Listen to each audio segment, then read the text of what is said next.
is a building that is intended to teach not only our students but also the whole community and stand as an example really for the whole world.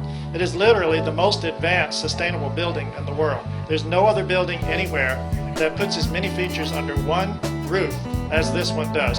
This building arguably has more intelligence folded into every particle of it than any other building in the world. And it raises the standard of building all over the world to the highest level that it has ever been. It uses no fossil fuel energy. In fact, it produces more energy than it consumes. In June of this year, we produced twice as much energy as we used. And the rest of that energy flows out and powers other buildings on the campus. It was intended to be a building that teaches, and it is, and it's continuing to be that for the students who are in it now. But what we realized along the way is it's also evolved into a building that teaches for the building industry, especially the green building industry.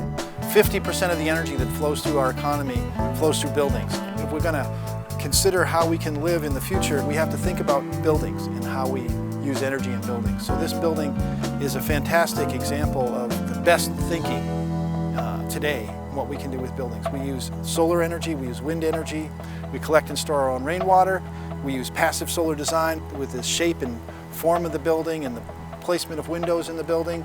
We use solar hot water to heat the building. In the wintertime, we have a 5,000-gallon water storage tank. We can store that solar energy for a few days when it's cloudy. The building has daylighting throughout the building, all of the rooms. There are compact earth blocks, 26,000 of them, about 300 tons worth, made from earth that was collected just from the parking lot right across the street.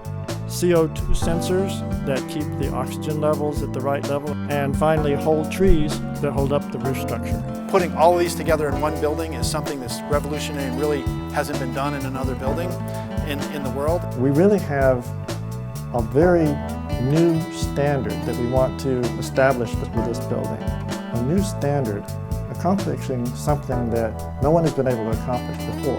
You know, as we grow and expand this building, we'll be treating our own sewage waste, we'll be having edible landscaping around the building, and so this building will be a showcase really for the whole region and for the whole nation, for the whole world of what we can do with buildings.